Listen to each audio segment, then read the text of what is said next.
नमस्कार प्रिय स्टूडेंट। आपका मेरे चैनल पे स्वागत है। आज अपने बात करेंगे क्लास 10 की पृष्ठीय क्षेत्रफल और आयतन प्रश्नावली के बारे में। यानी सबने क्लास में टीचर के द्वारा पढ़ लिया भी है और उनके द्वारा समझाया भी गया है। अब ये क्लास इस तरीके की है कि आपको एग्ज़ाम टाइम के अंदर अगर आप इस क्लास को देखते हो तो आपको जो पढ़ा हुआ है, जो आपको करवाया गया है, वो आपको जल्द से जल्द याद आ जाए। यानी आपको क्वेश्चन कोई समझ नहीं आ रहा या फिर कोई क्वेश्चन समझ लिया लेकिन फिर भी नहीं आ रहा और बार बार टीचर ने करवाया है उसके बाद नहीं आ रहा, लेकिन आप इस वीडियो को देखोगे तो देखने के बाद आपके सारे डाउट क्लियर हो जाएंगे। यानी एग्ज़ाम टाइम में आपका टाइम वेस्ट ना होके कम टाइम में आप ज़्यादा कुछ सीख सकते हो, इसलिए मैंने ये क्वेश्चन इस तरीके से तैयार किए। अगर आप इस चैनल पर नए हो तो चैनल को सब्सक्राइब कर लेना ताकि आपको इसी तरह के वीडियो मिलते रहें। तो अपने अब बात करेंगे डायरेक्ट क्वेश्चन पे, तो ज़्यादा टाइम ना वेस्ट करें क्योंकि एग्ज़ाम का समय है। इस समय में आप जितना शॉर्ट देखोगे उतना ही फ़ायदा है। तो आपको 13.1 और 13.2 की सिर्फ 2 वीडियो मिलेगी, लगभग 20-25 मिनट की। यानी 1 घंटे के अंदर दोनों कवर हो जाएगी। 1 घंटा हो सकता है लगे ही ना। तो अपने डायरेक्ट क्वेश्चन पे चलते हैं। प्रश्नावली 13.1 है, तो इसके अंदर पहले बता दिया गया कि पाई का मान 22/7 लेना है। क्या लेना है? 22/7। लेकिन कुछ ऐसे क्वेश्चन है जहाँ पे 3.114 भी लेना पड़ेगा। तो पहला क्वेश्चन है, दो घनों जिनमें से प्रत्येक का आयतन 64 सेमी क्यूब है। यानी दो घन है, उसमें से प्रत्येक का आयतन, यानी एक जो दोनों घनों का आयतन अलग अलग है, प्रत्येक का आयतन है 64 सेमी क्यूब। यानी एक घन का आयतन कितना हो गया? 64 सेमी क्यूब। के संलग्न फलकों को मिलाकर एक ठोस बनाया जाता है, इससे प्राप्त घनाभ का पृष्ठीय क्षेत्रफल ज्ञात करें। यानी एक घन का आयतन दे रखा है 64 सेमी क्यूब, एक घन का किनारा या भुजा क्या आएगा? घन के आयतन का सूत्र क्या होता है? भुजा की क्यूब। क्या होता है? भुजा की क्यूब होता है। घन के आयतन का फॉर्मूला होता है भुजा की क्यूब। इक्वल में रखो 64। जैसे ही 64 रखा मैंने तो ये क्यूब है, ये आगे जाएगी तो ये क्या बन जाएगी? 1/3 बन जाएगी। तो ये 64 है, ये किसका घन होता है? 4 का घन होता है। या आप 64 के फैक्टर करके देख लो अभाज्य गुणनखंड विधि से। किसके आ रहे हैं? 3 पावर 3 है, इससे 3 कट जाएगा और 4 बचेगा। तो यानी घन की एक भुजा कितनी आ गई? 4 सेमी। तो घन की एक भुजा जब 4 सेमी आ गई तो दो घनों से एक घन बनाए, एक घनाभ बनाया। दो घनों से क्या बनाया? घनाभ बनाया। तो ये देखो इस तरीके से बनेगा, दो घनों से एक घनाभ इस तरीके से बनेगा। ये एक घन जोड़ दिया इधर वाला, ये दूसरा घन। ये घनाभ बनाने के बाद ये घनाभ की लंबाई हो गई और ये होगी चौड़ाई, ठीक है ना। और ये होगी ऊंचाई। ये देखो दे रखा है ये कितना ऊंचा है। तो अब देखेंगे तो ये अगर 4 सेमी है, अगर ये भी 4 है तो लंबाई कितनी होगी टोटल? 8 सेमी। 8 सेमी होगी। ऊंचाई देखो, ये घन का किनारा है, घन का किनारा है तो ऊंचाई घन की ये घन कितने सेमी की भुजा थी? 4 सेमी थी। तो घन का किनारा ये ऊंचाई है तो ये 4 ही रहेगी ऊंचाई। तो और चौड़ाई देखो, ये भी घन का किनारा है, ये भी कितनी रहेगी? 4 सेमी। इसका मतलब घनाभ जो बनेगा उसकी लंबाई तो हो जाएगी 8 सेमी, चौड़ाई और ऊंचाई कितनी रहेगी? 4-4 सेमी। ध्यान रखना, चौड़ाई और ऊंचाई कितनी रहेगी? 4-4 सेमी। अब घनाभ दोनों घनों को फलकों को मिला के अपने जैसे घनाभ बनाएंगे तो उसमें लंबाई तो कितनी हो जाएगी? देखो 4 और 4 8 हो जाएगी और चौड़ाई हो जाएगी 4, ऊंचाई हो जाएगी 4। अब घनाभ का पृष्ठीय क्षेत्रफल का सूत्र लगाओ डायरेक्ट। लगा के क्या फॉर्मूला होता है घनाभ का पृष्ठीय क्षेत्रफल? 2 गुणा लंबाई इंटू चौड़ाई प्लस ऊंचाई, चौड़ाई इंटू ऊंचाई प्लस लंबाई इंटू ऊंचाई। इसमें लंबाई, चौड़ाई और ऊंचाई के मान रखो, मल्टीपल करो, इसका आंसर आएगा 160 सेमी स्क्वायर। ये ध्यान रखना, आप जब क्षेत्रफल ज्ञात करो तो यहाँ सेमी सेमी है तो अगर माप देखो आप सेमी में दे रखी है तो सेमी स्क्वायर लगेगा। अगर आप आयतन ज्ञात करोगे तो क्यूब लगेगी ऊपर। क्या लगेगी? क्यूब लगेगी। अगर आप परिमाप ज्ञात करोगे, किसी का परिमाप ज्ञात करोगे, अगर सेमी में भुजा है तो सेमी में ही आएगा, मीटर में है तो मीटर ही आएगा परिमाप में। क्षेत्रफल के अंदर स्क्वायर आता है और आयतन के अंदर क्या आती है? क्यूब आती है। ये इकाई जरूर लगा देना भाई, इसके कारण भी आपका आधा से 1 नंबर काट लिया जाएगा। ध्यान रखना 10th क्लास वाले। ये अतः लगा के देखो, इस तरीके से आपको आंसर देना है। अतः इस घनाभ का पृष्ठीय क्षेत्रफल 160 सेमी स्क्वायर है। ये जरूर आप लास्ट में करना है प्रत्येक क्वेश्चन के, चाहे किसी भी प्रश्नावली का क्वेश्चन जो पूछा है वो लास्ट में अतः लगा के जरूर आंसर देना। दूसरे प्रश्न पे बात करते हैं। कोई बर्तन एक अर्धगोले के आकार का है, यानी कोई बर्तन है, ये देखो ये अर्धगोले के आकार का बर्तन है जिसके ऊपर एक खोखला बेलन अध्यारोपित है, यानी एक अर्धगोला लिया है उसके ऊपर बेलन, खोखला बेलन रखा हुआ है। अर्धगोले का व्यास है 14 सेमी, तो अर्धगोले की त्रिज्या कितनी होगी? 7 सेमी। इस बर्तन पात्र की कुल ऊंचाई, यानी अर्धगोला और जो बेलन दोनों रखने के बाद कुल ऊंचाई इसकी 13 सेमी है। कितनी है? 13 सेमी। इस बर्तन का आंतरिक पृष्ठीय क्षेत्रफल ज्ञात करना है। क्या ज्ञात करना है? आंतरिक पृष्ठीय क्षेत्रफल ज्ञात करना। तो इस तरीके से डायग्राम बनेगा। ये देखो ये अर्धगोला है, ठीक है ना, इसकी अगर इसका व्यास, अगर ये देखो ये व्यास बन रहा है, ये 14 सेमी है, तो इसकी त्रिज्या कितनी आएगी? 7 सेमी आएगी। और ये अर्धगोले के ऊपर बेलन रखा हुआ है, ये अर्धगोले के ऊपर क्या रखा हुआ है? बेलन रखा हुआ है। और ये पूरी बेलन और अर्धगोले को मिला के कितने सेमी ऊंचाई है? सारी 13 सेमी है। इसका आंतरिक पृष्ठीय क्षेत्रफल निकालना। आंतरिक पृष्ठीय क्षेत्रफल निकालना तो पहले तो देखो अपने को दे रखा है अर्धगोले का व्यास, त्रिज्या निकाल ली, कुल बर्तन की कुल ऊंचाई 13 सेमी है। तो बेलन का भाग है, यानी जो बेलन वाला भाग है इसकी ऊंचाई देखें, ये बाड़ी ओनली, तो ये पूरा 13 है और ये पूरा कितना है? ये अर्धगोले की त्रिज्या है, 7 घटा दो, त्रिज्या ये त्रिज्या 7 है, घटा दो 13 में से 7 गया, 6 सेमी बचेगी बेलन की ऊंचाई ऊपर वाली, ठीक है ना, इस तरीके से। तो बेलनाकार भाग की त्रिज्या भी कितनी है? यानी ये बेलन बना है, इसकी भी त्रिज्या, इसके ऊपर ये बर्त है ना, ये बर्त है, तो इस बर्त की त्रिज्या भी कितनी होगी? जो यहाँ पे त्रिज्या है वही इसकी त्रिज्या होगी, यानी 7 सेमी होगी। अब बर्तन का आंतरिक पृष्ठीय क्षेत्रफल निकाल दिया, तो हमेशा ध्यान रखना आंतरिक पृष्ठीय क्षेत्रफल आ जाए तो इसका होता है वक्र पृष्ठीय क्षेत्रफल। क्या होता है? वक्र पृष्ठीय क्षेत्रफल।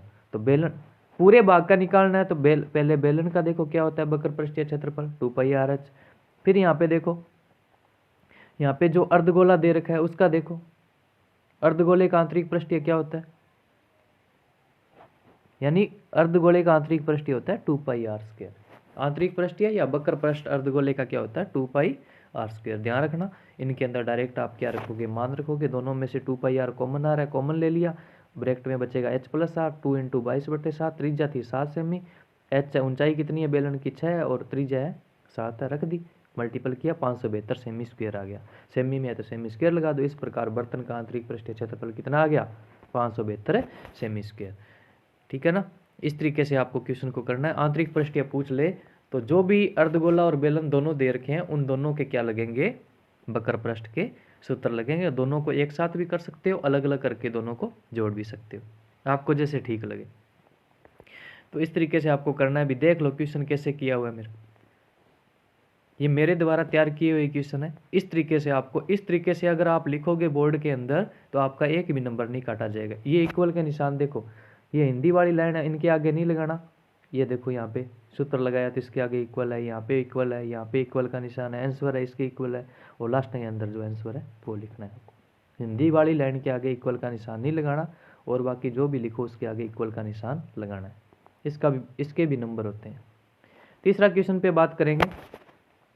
एक खिलौना त्रिज्या 3.5 सेमी वाले एक शंकु के आकार का है, यानी एक शंकु है। भाई सीधी सी बात है, ये तो पजल करने के लिए देगा, खिलौना दे दिया, कुछ दे दिया, आपको पजल नहीं होना है। भाई शंकु है, एक शंकु आपको बनाना आता है, बस खिलौना शंकु बना लो। शंकु के आकार के शंकु की त्रिज्या दे दी अपने को, उसी त्रिज्या वाले एक अर्धगोले पर अध्यारोपित है। यानी अब शंकु को अध्यारोपित किया गया किसके ऊपर? एक अर्धगोले के ऊपर। इस खिलौने की संपूर्ण ऊंचाई, यानी शंकु और अर्धगोला दोनों को मिला के 15.5 सेमी है। सेम उसी तरीके से क्वेश्चन है। इस खिलौने का संपूर्ण पृष्ठीय क्षेत्रफल ज्ञात करो। क्या ज्ञात करना है? संपूर्ण पृष्ठीय। ये देखो इस तरीके से बनेगा। भाई ये तो था अर्धगोला और ये है शंकु के आकार का भाग। पूरी ऊंचाई थी 15.5 सेमी। पूरी ऊंचाई कितनी थी? 15.5 सेमी थी, ठीक है ना। तो अब अपने शंकु वाली अलग निकाल लेंगे और अर्धगोले की त्रिज्या अलग कर लेंगे। तो अर्धगोले का जो त्रिज्या दे ही रखी है 3.5 सेमी, तो जो शंकु की त्रिज्या होगी वही अर्धगोले की त्रिज्या होगी, सेम में, ठीक है ना। ये 15.5 था, 15.5 में से मैं अगर इस अर्धगोले की त्रिज्या घटा दूंगा तो ऊंचाई किसकी आ जाएगी? शंकु की आ जाएगी।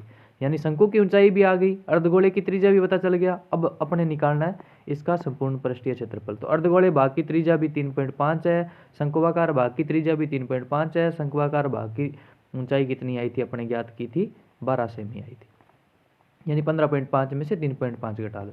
अब अपने बात करें भी, अब शंकु का जब अपने वक्र पृष्ठ निकालते हैं, जब शंकु का वक्र पृष्ठ निकालते हैं तो आपको क्या करना पड़ता है, तिर्यक ऊंचाई की जरूरत पड़ती है। किसकी जरूरत पड़ती है? क्योंकि शंकु के वक्र पृष्ठ का सूत्र होता है पाई आर एल होता है। एल होती है तिर्यक ऊंचाई यानी तिरछी ऊंचाई।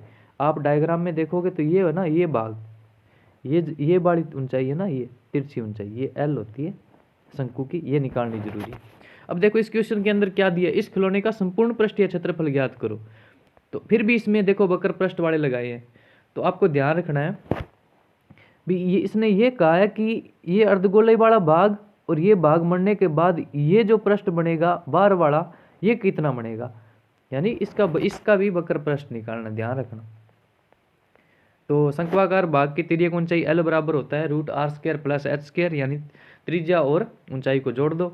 आर थी अपने पास शंकु की 3.5 और ऊंचाई थी 12, जोड़ा तो इनको आया 156.25 स्क्वायर करके, और 156.25 किसका वर्गमूल होता है, 12.5 का, तो 12.5 सेमी में आएगी। ठीक है, खिलौने का कुल पृष्ठीय क्षेत्रफल आ जाएगा पाई आर एल + 2πr²। दोनों में से पाई आर कॉमन आ रहा है, कॉमन ले लिया, और बच्चा अंदर एल + 2r। दोनों त्रिज्या बराबर है, रहने पर दोनों त्रिज्या बराबर है, तो 22/7 इसका मान, त्रिज्या 3.5 और तिर्यक ऊंचाई अपने पास सभी निकाली है 12.5 आई है, और प्लस में 2 × r कितनी है, त्रिज्या 3.5 है, दोनों की सेम है, ध्यान रखना। 7 से 35 को काट दिया मैंने, कितना बचा, 0.5 बचा। ठीक है, और बाकी सेम है। अब 22 को 5 से गुणा किया, 22 × 5 = 110 होता है, एक संख्या छोड़ के पॉइंट लगाएंगे तो 11 बचेगा, और 12.7 में जब 12.5 में जब 7 जोड़ा तो 19.5, इसका मल्टीपल किया तो 214.5 सेमी स्क्वायर आ गया। खिलौने का कुल पृष्ठीय क्षेत्रफल कितना आ गया, 214.5 सेमी स्क्वायर आ गया। इस तरीके से अपने चौथे क्वेश्चन पे बात करें, भुजा 7 सेमी वाले एक घनाकार ब्लॉक के ऊपर एक अर्धगोला रखा है, यानी अब एक घन ले लिया, घन जिसकी भुजा 7 सेमी है, उसके ऊपर एक अर्धगोला रख दिया। अर्धगोले का अधिकतम व्यास क्या हो सकता है, तो अर्धगोले का अधिकतम व्यास क्या होगा आपको पता होना चाहिए, क्योंकि जब भुजा, अब यहाँ पे एक घन है, इसके ऊपर एक अर्धगोला रखा है, तो ये भुजा है, ये भुजा घन की भुजा है, तो ये 7 सेमी है, ये अगर 7 सेमी है तो इस अर्धगोले का अधिकतम व्यास भी कितना होगा, 7 होगा। बात सीधी सी है। इस प्रकार बने ठोस का पृष्ठीय क्षेत्रफल। इस तरीके से ऊपर रखने वाले, यानी एक अर्धगोले के ऊपर ये रखा वो रखा, ये आ जाए ना क्वेश्चन, तो आपको हमेशा वक्र पृष्ठ निकालना है। क्या निकालना है, वक्र पृष्ठ निकालना है, वक्र पृष्ठ वाले सूत्र लगेंगे। तो अब देखो घनाकार ब्लॉक का किनारा यानी घन है, उसका किनारा या भुजा कितनी है, 7 सेमी। अर्धगोले का अधिकतम व्यास कितना होगा, 7 सेमी, क्योंकि ऊपर अर्धगोला रखा है, तो ये देख लो डायग्राम के अंदर ये 7 सेमी आ रहा है, ठीक है ना। तो अर्धगोले का व्यास 7 होगा, तो अर्धगोले की त्रिज्या 7/2 होगी। ठोस का पृष्ठीय क्षेत्रफल निकालेंगे तो घनाकार ब्लॉक का क्षेत्रफल प्लस में अर्धगोले का क्षेत्रफल, यानी ये इसका क्षेत्रफल निकालना है तो इस घन का पृष्ठीय क्षेत्रफल, इस अर्धगोले का पृष्ठीय क्षेत्रफल, और इसके अंदर से यानी इतने भाग का ही निकालना है, ये वाला भाग और ये घन वाला भाग, इस भाग का निकालना। तो ये देखो नीचे जो वर्त बन रहा है, नीचे जो वर्त बन रहा है, जो ब्लू कलर में यानी पिंक कलर के अंदर जो किया हुआ है, इस वर्त वाले भाग का नहीं निकालना। इसका मतलब ये वर्त वाला नीचे जो वर्त बना है, इसको क्या कर देंगे, घन के पृष्ठीय क्षेत्रफल अर्धगोले के पृष्ठीय क्षेत्रफल में से घटा देंगे। वर्त नीचे जो वर्त बना है, आप इस प्रकार रख के देखोगे, आप इस आकृति को देखो ध्यान से, इसके अंदर अर्धगोला ऊपर रखने के बाद घन के ऊपर एक वर्त और बन रहा है नीचे वाली साइड, ये बनाया हुआ है आकृति में, देखना इस वर्त को घटाना पड़ेगा। तो ठोस का पृष्ठीय क्षेत्रफल क्या आएगा, घन का क्षेत्रफल अर्धगोले का क्षेत्रफल माइनस करना है अर्धगोले से ढके एक वर्त का क्षेत्रफल, यानी अर्धगोला घन के ऊपर रखने के बाद जो नीचे वर्त बना है उसको घटाना पड़ेगा, ध्यान रखना ये क्वेश्चन। तो ठोस का पृष्ठीय क्षेत्रफल क्या आ जाएगा, घन का क्षेत्रफल पृष्ठीय क्षेत्रफल होता है 6 भुजा स्क्वायर, अर्धगोले का क्या होगा 2πr², माइनस कर देंगे ढके हुए भाग यानी वर्त का क्षेत्रफल πr²। अब देखो ये 2πr² था, 2πr² में से πr² गया तो क्या बचेगा, πr² बचेगा। ए क्या है, घन की भुजा है, घन की भुजा 7 सेमी थी, यहाँ पे रखी, और त्रिज्या कितनी है, अपने जो अर्धगोला था उसकी त्रिज्या कितनी आई थी 7/2, और नीचे जो वृत्त बनेगा उसकी त्रिज्या भी कितनी होगी 7/2 होगी। 7/2 रखना, क्योंकि 3.5 करने के बाद काटना इजी नहीं रहता, इसलिए 7/2 रखोगे तो आपके लिए इजी रहेगा। अब देखो 7 की स्क्वायर 49 होती है, हो गई 6 × 49 हो गया। यहाँ 7 से 7 कैंसिल हो गया, एक ये 7 से 7 कैंसिल, 12 2 को 22 से काटेंगे 11 आ जाएगा, 11 7 70/2 बच गया, ये आ गया। अब नीचे चलो, 49 को 6 से मल्टीपल किया तो 294 आएगा, और 70 के अंदर 2 का भाग दिया तो 38.5 आएगा, दोनों को जोड़ा तो क्या आ गया 332.5 सेमी स्क्वायर। ठोस का पृष्ठीय क्षेत्रफल क्या आएगा 332.5 सेमी स्क्वायर। नेक्स्ट क्वेश्चन पे बात करें, एक घनाकार ब्लॉक के एक फलक को अंदर की ओर से काट कर, यानी एक घनाकार ब्लॉक है उसके एक फलक को, यानी घन है उसके एक फलक को अंदर की ओर काट कर एक अर्धगोला गड्ढा इस प्रकार बनाया जाता है, यानी अर्धगोले प्रकार का गड्ढा बना लिया जाता है। यानी ये घन है, ये घन है, इसके इस भाग को काट के, मान के चलो इस भाग को काट दिया और यहाँ पे एक गड्ढा बना लिया, इस तरीके से बनेगी आकृति, नीचे बनाई हुई है देख लेना। तो गड्ढा बना लिया कि अर्धगोले का व्यास घन के एक किनारे के बराबर है। वो तो पता ही चल रहा है भी अर्धगोला घन के अंदर बनाया, गड्ढा बनाया, तो अर्धगोले का जो किनारा होगा, भुजा होगी, वही इस अर्धगोले का व्यास होगा। शेष बचे ठोस का पृष्ठीय क्षेत्रफल। अब शेष बचे ठोस का पृष्ठीय क्षेत्रफल निकालना है तो आपको पता होनी चाहिए भी ये पूरा घन है, घन के अंदर से ये अर्धगोला बना दिया, अर्धगोला बना दिया, और ये अर्धगोला बना है तो ये ऊपर क्या बनेगा, एक वृत्त बनेगा। क्या बनेगा, एक वृत्त बनेगा। अर्धगोला जब अंदर जाएगा इस भुजा को काटने के बाद, ऊपर देखो एक वृत्ताकार आकृति भी बनेगी। तो इस ओनली काटने के बाद जो शेष भाग है घन का वो निकालना, तो आपको घन का पृष्ठीय क्षेत्रफल निकालना पड़ेगा, अर्धगोले का निकालना पड़ेगा, और वृत्त वाला निकालना पड़ेगा। अर्धगोले और वृत्त वाले को जोड़ के आप घन वाले में से घटा देना। देखो अर्धगोले का व्यास d, l इकाई, यानी घन की भुजा दे रखी है क्या, नहीं दे रखी, तो आप l मान लेना। तो त्रिज्या क्या आएगी, l/2 आएगी, यानी घन की जितनी भुजा होगी उसका आधा ही त्रिज्या होगी। चाहे वृत्त बनाया चाहे अर्धगोला बनाया, उसकी त्रिज्या घन की जो भुजा है उसकी आधा हो जाएगी। घन का एक किनारा माना है l इकाई, और घन का किनारा अर्धगोले के व्यास के बराबर है, पता ही है। तो शेष बचे पृष्ठीय क्षेत्रफल निकालेंगे तो घनाकार ब्लॉक का पूरा क्षेत्रफल निकाल लो, अर्धगोले का क्षेत्रफल निकाल लिया, ठीक है ना। भी अर्धगोला तो उसके अंदर ऐसे रहेगा, अर्धगोले का निकाल लिया, उसमें से क्या करेंगे, अर्धगोले से ढके एक वृत्त का क्षेत्रफल घटा देंगे।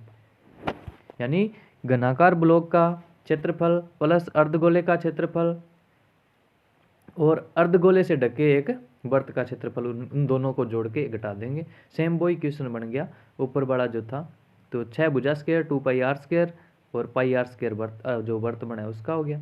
आप इसमें मान रखो, रखने के बाद देखो l एक, यानी घन की भुजा l मानी थी तो एक की जगह क्या रख दिया, l रख दिया। पाई r कितनी है, l/2 है, l²/4 हो गया। एलसीएम क्या आएगा इसका, 4 आएगा। 4 का इस यहाँ बटा में 1 मान लेना, माना तो 1 का 4 में भाग दिया 4 आएगा, 4 को 6 से मल्टीप्लाई किया 24, l² का l² प्लस 4 का 4 में भाग दिया तो 1 आएगा, πl² का πl² आ गया। अब दोनों में से बार ये जो एलसीएम लिया इसको बाहर निकाल दिया मैंने, 1/4 निकाल दिया, 24 1/4 निकाल दिया, और एक इस दोनों में l² है तो l² को बाहर निकाल दिया, अंदर बचा 24 + पाई वर्ग इकाई। यानी इकाई अपने दे नहीं रखी थी, ना सेमी दे रखा था, ना मीटर दे रखा था, ना घन की भुजा थी, अपने एल मानी थी। तो उसके अंदर इकाई नहीं हो तो आपको डायरेक्ट इकाई ही मानना है। क्या मानना है, इकाई ही लिखना है, वहाँ पे सेमी या मीटर नहीं लगाना। तो वर्ग इकाई इसलिए लगाया क्योंकि ये क्षेत्रफल था, ठीक है ना। अब छठे क्वेश्चन पे बात करें तो दवा का एक कैप्सूल है, एक बेलन के आकार का है। दवा का एक कैप्सूल क्या है, एक बेलन के आकार का है, ये बेलनाकार दे रखा है देखो, जिसके दोनों सिरों पर एक एक अर्धगोला रखा हुआ है, लगा हुआ है।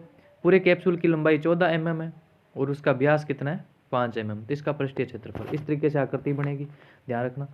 और ये जो अर्धगोला है इसके दोनों साइडों पे एक एक अर्धगोला रखा हुआ है, यहाँ पे भी अर्धगोला और यहाँ पे भी अर्धगोला, दोनों साइडों पे। ये पूरा 14 mm का है। तो आप देखो जब ये 5 mm है, ये पूरा 5 mm है, तो ये अर्धगोला है, तो ये इसका क्या हो गया, व्यास हो गया। व्यास हो गया तो इसकी त्रिज्या कितनी होगी, 5/2 होगी, यानी 2.5 5/2 होगी। ये अगर इसकी त्रिज्या 5.2 है तो ये भी त्रिज्या हुई इसकी, ये बड़ा भाग भी त्रिज्या हुआ, ये बड़ा भाग भी अर्धगोले की त्रिज्या हुई। ये 5/2 करेंगे 2.5 आएगा, ये भी 2.5 आएगा, दोनों को जोड़ो कितना हो जाएगा 5 हो जाएगा, 5 हो जाएगा। तो अब अपने जो अंदर इसके क्या बनेगा, ये देखो ये बड़ा भाग है, ये क्या बन गया, एक ये बन गया लगभग आयत बन रहा है। क्या बन रहा है, आयत बन रहा है। तो पूरा 14 है, 14 में से ये 5 दोनों अर्धगोले की त्रिज्या घटा दी तो क्या बचेगी 9। इसकी जो लंबाई है कितनी बच जाएगी 9 mm। क्या बचेगी 9 mm बच गई। और इसकी चौड़ाई कितनी बचेगी, ये कितनी थी पूरी 5 है तो 5 ही रहेगी। ठीक है ना। अब देखो इसका जो क्षेत्रफल निकालना है, इसका पृष्ठीय क्षेत्रफल निकालना है, तो अपने देखो यहाँ बेलन का व्यास अर्धगोले के व्यास के बराबर है। सभी को पता है भाई अगर बेलन है चाहे कुछ भी है उन पे सभी पे बर्त होता है। अगर बेलन का व्यास दे रखा है तो अर्धगोला रखा हुआ है तो उसका व्यास भी वही होगा, ध्यान रखना। त्रिज्या दोनों की सेम होगी लगभग। तो अर्धगोले का व्यास अपने पास क्या आया 5 mm, तो इसकी त्रिज्या आएगी 5/2। बेलन का व्यास क्या है 5 mm, इसकी त्रिज्या भी कितनी 5/2। तो बेलन की ऊंचाई कितनी है अपने निकाली थी, कैप्सूल की कुल लंबाई कितनी थी 14 mm। उसमें से क्या किया, दोनों जो अर्धगोले थे उनके त्रिज्या को घटा दी। ठीक है ना, 2r कर दिया तो 5 आया। वो जो मैंने बताया उस तरीके से देख लेना, अगर समझ नहीं आए तो ये तो 5 घटा दिया, 14 में से 5 गए 9 बची, तो ऊंचाई बेलन की आ गई। अब कैप्सूल का पृष्ठीय क्षेत्रफल निकालेंगे तो दो तो अर्धगोले हैं, अर्धगोले के वक्र पृष्ठ का क्षेत्रफल और बेलन का वक्र पृष्ठ का क्षेत्रफल, ध्यान रखना। तो 2 इंटू अर्धगोले का वक्र पृष्ठ होता है 2πr² प्लस में बेलन का वक्र पृष्ठ होता है 2πrh। दोनों में 2πr कॉमन आ रहा है, ले लिया, r+2r + h बचा अंदर। आपको त्रिज्या और h का मान रखना है, हल करना है इसको। त्रिज्या और h का क्या रखना है, मान रखना है, हल करना है। तो क्या आएगा 220। अगर mm में इकाई दे रखी तो mm का स्क्वायर हो जाएगा। ये कैप्सूल का पृष्ठीय क्षेत्रफल। अब चलते हैं अपने नेक्स्ट क्वेश्चन पे। कोई तंबू एक बेलन के आकार का है। सीधी सी बात है, तंबू हो चाहे कुछ हो, एक बेलन दे दिया, बस बेलन पे ध्यान दो, ये बेलन दे दिया, ये बेलन के आकार का है। इसके ऊपर क्या रख दिया, शंकु रख दिया, ये शंकु रख दिया इसने। देखो आकृति में देखो ये शंकु है इस बेलन पे। यदि बेलनाकार भाग की ऊंचाई क्रमशः 2.1 मीटर, ये बेलन है, इसकी ऊंचाई 2.1 मीटर और 4 मीटर है। ऊंचाई तो है 2.1 मीटर और 4 मीटर इसकी क्या है, जो नीचे बर्त बना हुआ है इसकी चौड़ाई है। यानी ऊंचाई तो दे रखी है 2.1 मीटर और इसकी चौड़ाई कितनी है 4 मीटर। शंकु की तिर्यक ऊंचाई दे रखी है पहले से, ये देखो 2.8 मीटर। इस तंबू बनाने में प्रयुक्त कैनवास का क्षेत्रफल ज्ञात करो। यानी कुल कैनवास, तंबू बनाएंगे तो कैनवास बाहर की तरफ ही लगेगा, तो इसका मतलब इसका क्या निकालना है, वक्र पृष्ठ निकालना है। तो आगे जो दे रखा है वो तो हो ही जाएगा, इसका पहले क्या निकालना पड़ेगा, पूरे भाग का वक्र पृष्ठ निकालना है। साथ ही 500 रुपये प्रति मीटर स्क्वायर की दर से कैनवास की लागत ज्ञात करो। यानी कैनवास है ना, तो औरतें के ये और ध्यान रखना, ये कैनवास है ना, ये ओनली इस भाग पे ही लगेगा। क्या अपन नीचे वाले भाग पे कभी लगाते हैं तंबू के कैनवास, नहीं लगाते ना। तो नीचे वाला भाग क्या करना पड़ेगा, घटाना पड़ेगा। नीचे भाग पे क्या है, बर्त है, तो बर्त का क्षेत्रफल क्या करना पड़ेगा, पूरे में से जो ऊपर जो शंकु है और एक बेलन है उनका वक्र पृष्ठ जोड़ के दोनों में से क्या करेंगे, एक बर्त का क्षेत्रफल घटा देंगे। अब देखो, अब अपने शंकु का निकालेंगे तो वक्र पृष्ठ क्या होता है, πr/l होता है। यहाँ पे l दे रखी है, r त्रिज्या, त्रिज्या यही होगी। देखो ये कितनी है 4 सेमी है, इसकी भी बढ़ती है 4 होगा।